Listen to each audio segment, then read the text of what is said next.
Well, here it is. Bambu's worst kept secret. Sure, we all expected a follow-up to the H2D, probably with a single nozzle this time, but unless you've never heard of Reddit or live under a very smooth rock, you probably already know this exact model carries the moniker H2S. S for single, D for dual. Yeah, it's that simple. And whilst you might be sitting there thinking, I know what this is already, it's just a H2D with one nozzle. Oh, sweet summer child. There are more limits than that. But in spite of them, this genuinely may be my preferred machine of the two. And yeah, that's going to come across as a bit of a loaded statement, especially to those of you who've watched the channel for a while, because you know how much I love my D. Most days it's the only thing I play with, and I hope that appropriately sets the tone going forward. Hi, I'm Ross, and this is FOMO Videos. Now, anyone eagle-eyed might have already spotted from the green door that Bambu sent me the laser version of this printer to review, but for review purposes, I'm treating this as a standard H2S without the laser module. In this video, I'll be assessing it purely as a printer. I'll cover the laser functions in a separate video, but don't worry, that one's coming straight after this. Now, as a printer, yeah, this is very much like a H2D. If you haven't already, go and check out that review, but for now, let's get into this one. Unboxing is straightforward, and for a machine this large, Bambu have actually considered it. Remove the lid of the box, all its foam, then you just need to lift the printer onto your worktop using these side handles. And I was slightly shamed in my last video by some people because I had to have my wife help me lift the H2D, and I just wanted to show here that I can do it on my own. Yeah, buff. Just, in terms of sensible manual handling, maybe get some help. 35 kilos is not a tiny amount, and this printer's back heavy too. After that, just continue pulling out boxes and foam. You'll need to unscrew some elements that have been secured in place for shipping and clip some cable ties. But after that, it's essentially a case of plug it in, turn it on, and let it do its own self-checks. Load up some filament, and you're ready to print. Now, speaking of loading filament, I have the combo version, which comes with an AMS2 Pro.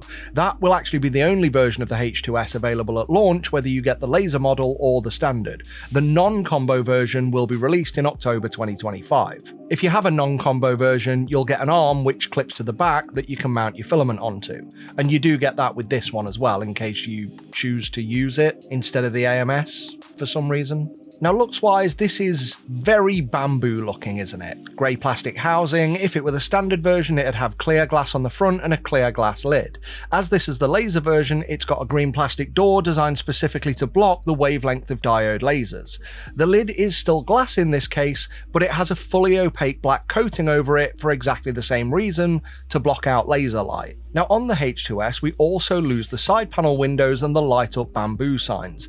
And to be fair, if that's an element which helps reduce the cost a bit, I'm all for it. Now, overall, this green door does leave the chamber a bit dark to see through when printing, but this needs to be in place for laser safety. It does, however, give a cool, eerie glow at night, like a haunted microwave, but thanks to the internal light, it doesn't awkwardly discolor any time lapses. But due to how dark this is, I want to point out that when you're using it as a laser, you actually get a full screen preview of what's going on inside the printer.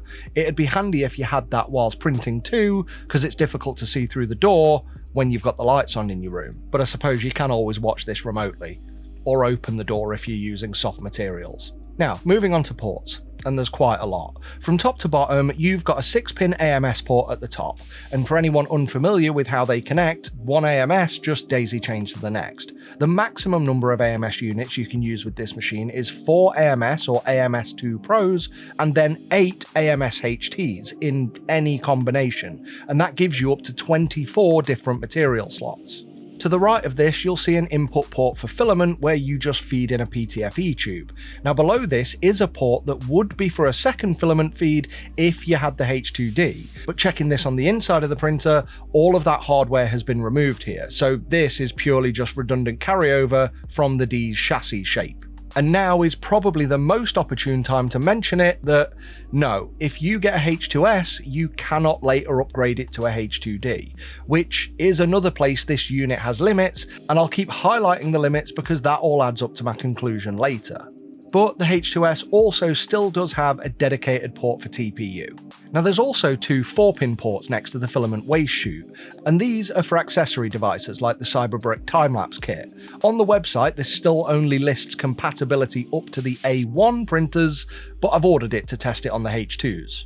Once I know if it works, I'll update the video description, and again, if there's any updates to this review because things are pointed out later, so make sure you check that out for any updates. Right at the bottom is the power socket and rocker switch, and once again though, no Ethernet port. That interface is sadly limited to the H2D Pro like it was with the X1E, which again, that's sad. Pathetic.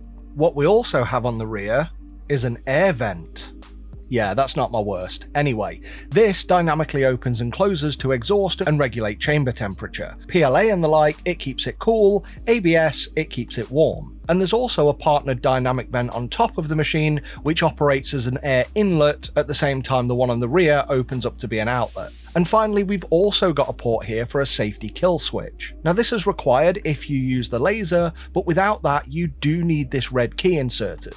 Unplug that at any point and the system won't even power up. In fact, if you unplug it when it's powered on, it'll kill power immediately. Now again, this is something a lot of us will be paying for and feel we don't need, but in reflection, it's also a handy way to secure your machine from unauthorized use when you're not around. Now speaking of the things I got wrong in my H2D review, and I'm still getting comments about, even though I updated the description and said please check the description for updates, is the sole USB port on the top just behind the LCD. And I previously mentioned that this was silly placement and could lead to that port getting easily damaged when, say, you remove the glass lid, it could knock the USB device.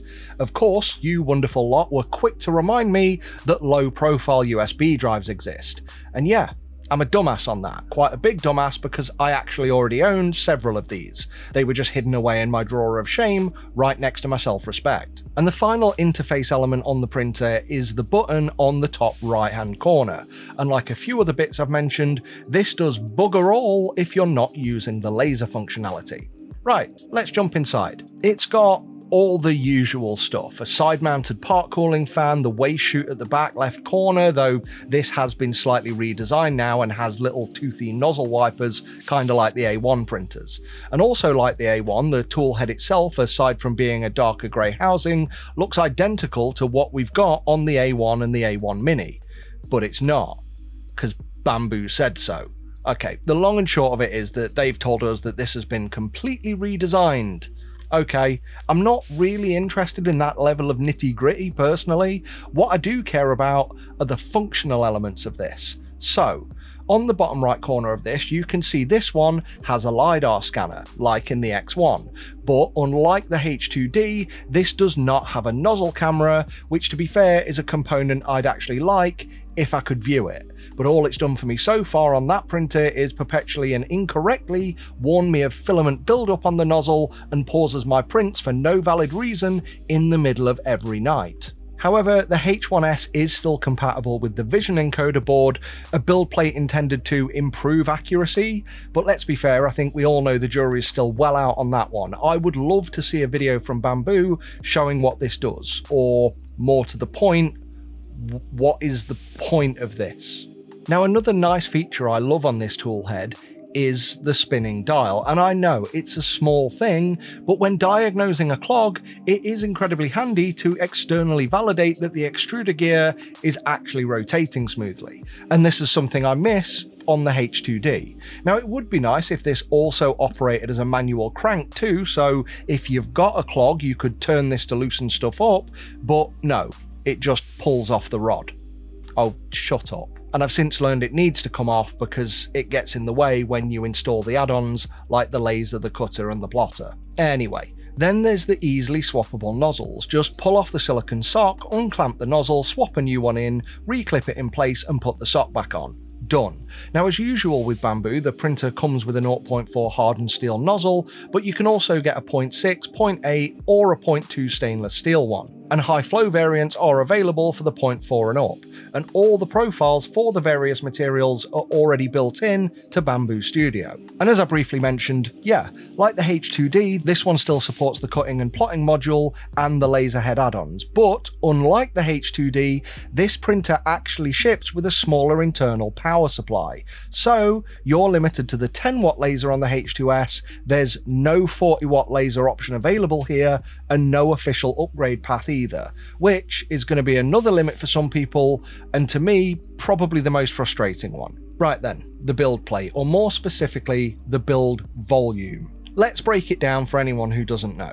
The H2D with its dual nozzles technically has a build volume of 350 by 320 by 325 millimeters, but in reality you're mostly using it in single nozzle mode, which limits the width to 325.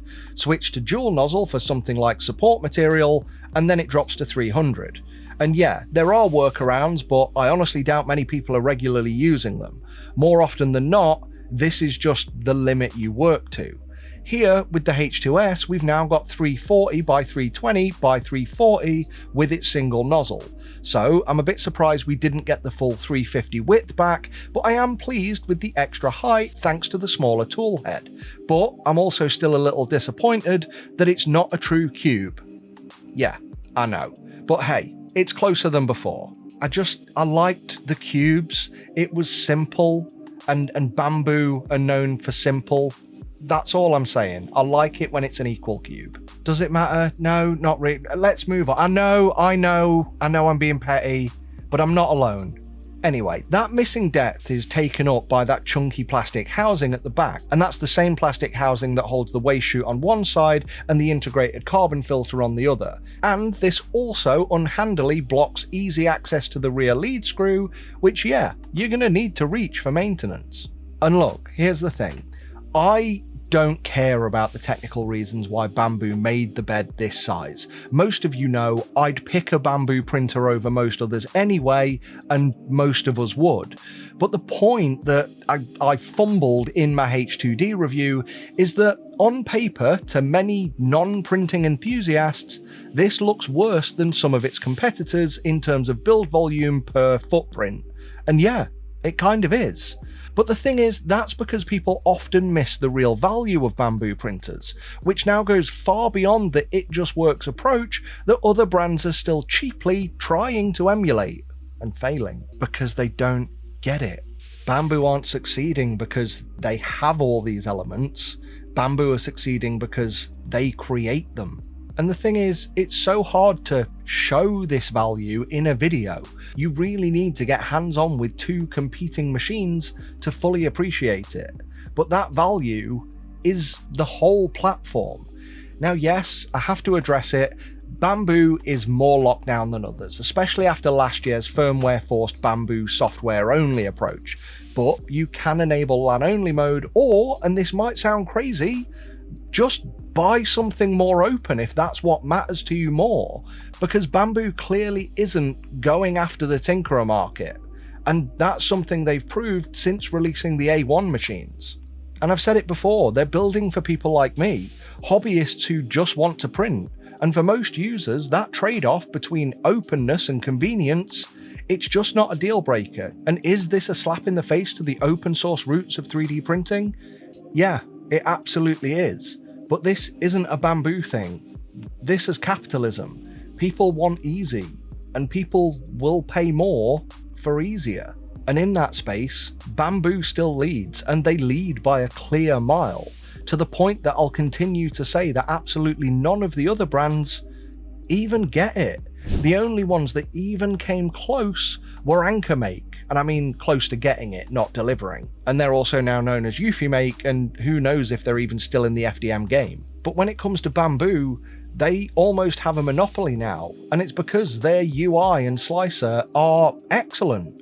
MakerWorld is growing fast with more modules and more elements being added all the time, and they've built a proper maker ecosystem. Filaments, material, upgrades, accessories, models to print, all from the same place. They don't need to do the thing everyone's terrified of and force us into using their materials when they've got filament bundles and prices now rivaling the likes of Elegoo with 10 reels for £100 or your local equivalent. It's easy to understand why people are choosing to stay in Bambu's pen. And I'm one of them.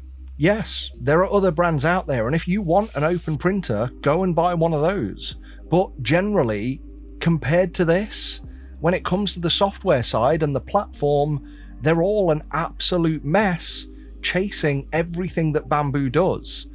Now, if you're more technically minded, yeah, it makes sense to save some money and go elsewhere, at least until that printer falls apart and the brand stops supporting it in 6 months because there's a new model out.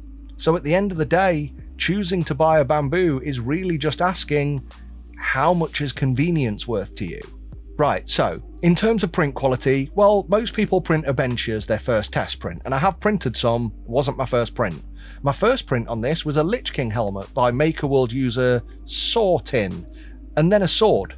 Both incredible prints, all pre-supported, and they fit together without needing any additional fixings. But after that, I did do a first layer test, which did unfortunately show a few small areas that just weren't as smooth as others. Now, there have been reports of inconsistent temperatures across the bed, and when I cracked out my thermal cam and watched it warm up, you can literally see where the heat is coming from.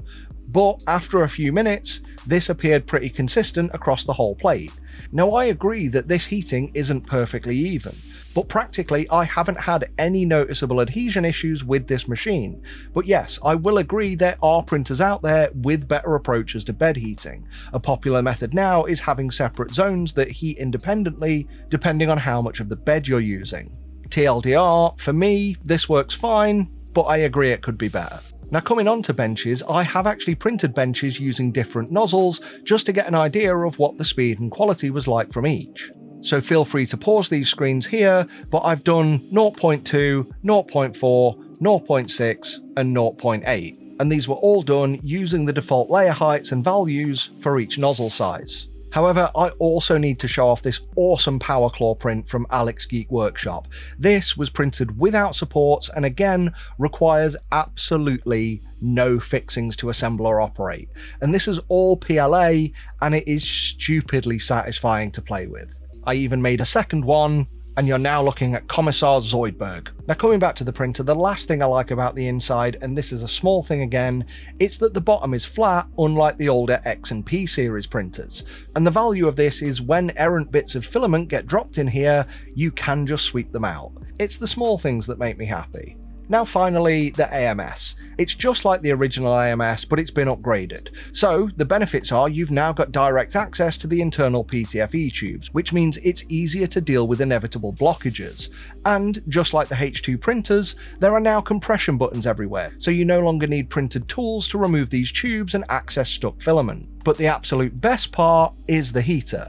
Unlike other filament heaters that get hot and just cause the moisture to evaporate from the filament into the air but stay stuck in the chamber only to rehydrate the filament and or desiccant afterwards, this one has vents that open when you start a drying cycle. So not only does this properly dry your filament, it also dries out your desiccant beads too, keeping the humidity lower for longer, and the printer even tells you right on the display how high or low the humidity is at all times. So let's conclude. And before I do, I think it's obvious, but I have to say, Bambu sent me this printer free for review, but my thoughts are entirely my own. If you don't believe me, go and watch the H2D review. But in saying that, I've been accused of being a Bambu fanboy, and well, yeah, I'll happily admit it, I'm a huge Bambu fan. When a brand delivers a user experience this good, it's hard not to be. But I at least hope what I'm about to say will prove that whilst I am a card-carrying Bambu fan, I'm not a Bambu shill. So here it is. With the H2S now being available in the form it's been delivered in, there's no longer a clear good, better, best path with Bambu, and that is a bit of a misstep. When it comes to the H2 range, it's more about pick what you want to be limited by. Pick the H2S, but know that you can never upgrade it to the H2D later down the line. Or perhaps you're thinking you may want to try out lasers in future. Well, you can, but you have to know now that you're only ever going to be limited to that 10 watt laser. Unless this power supply is big enough for a 20 watt and they're going to release that in the future. I hope so, I genuinely don't know, but yeah, with all the other brands releasing 20 watts now, it'd be good for Bambu to weirdly catch up, despite this being brand new. It's their first laser, let them have it. But the other option is pick the H2D, and you'll have access to the current ultimate range of features, but you will be constantly reminded of the extra build area in the slicer that you'll rarely use, and that feels limiting every time you go to print something. But I want to ask you now, what matters more to you? Before I tell you my preference, I'd love it if you could pause this video and tell me what your preference is. Drop it down in the comments. What do you want more? Which one would you choose? And most importantly, why? Because if you're anything like me, it'll be the H2S. Now don't get me wrong, I do love the D, as I've said, and that's now 2 opportunities you've had to pick up on that double entendre. But I love the H2D for its dual nozzle, and I love dual nozzle for one reason: quickly swapping to support material. But I actually use that so rarely that I'll be happy to sacrifice it for a little bit more build space. As a home hobbyist, that extra space means I can print bigger things with less pissing about, or more things on one plate, which means fewer trips back to the machine mid-project. So as much as I like the idea of 2 separate nozzles, I would have just preferred them to be on 2 independent print heads and have Bambu engineer that for us. Maybe even have it so the parked one can purge while the other one's printing. That's what I expected Bambu to do. Because the thing is, having used the H2D for a few months now, one thing I know is that model creators just aren't designing with the H2D's odd bed shape in mind. In reality, we're often capped at 325 or 300mm width for most prints, with the slicer kindly reminding us of all that wasted space every time we open it. So yeah, between the two, I'd take the H2S, and I think most future H-series buyers will do the same. I expect this will be the majority pick over the H2D for most people, and I expect it's also the printer that many of you have been waiting for. But the trade-off is, yeah, we're locking ourselves out of ever upgrading to the 40-watt laser. And when I first saw lasers as an option on the H2D, it did feel like a bit of a gimmick, but after spending time with a few laser machines, I can already see the potential, and I can promise you, it's only going to get harder to ignore. I just can't help but wonder how much extra it would have cost us or Bambu to keep the bigger power supply in this and give us the full choice later down the line. For me, the H2S wins on build volume and simplicity, and I'd still pick it over the D without hesitation. But yeah, that doesn't mean I won't get a little bit of laser FOMO when I see what the 40-watt crowd are doing. I want to finish by saying if this video was helpful, entertaining, or ideally both, and you decide to buy a H2S or H2D, I'd really appreciate it if you would use my affiliate link in the description before making a purchase. It won't cost you a penny, but I'll earn a commission which helps me keep making these videos. And speaking of lasers, well, as I said, that video's up next, so make sure you stick around and don't miss it. There's more than meets the eye. If I hum it, I can't get demonetized. Anyway, I want to say thanks for watching, with a huge thanks going to our channel members who are on screen now. They get their name in lights along with early access and exclusive videos. Please consider joining them by becoming a member of the channel. Thanks again for watching, and until next time, in fact, no, we're not done with this machine. Go and watch the H2 laser video. If it doesn't automatically pop up next, there's a link in the description. See you soon.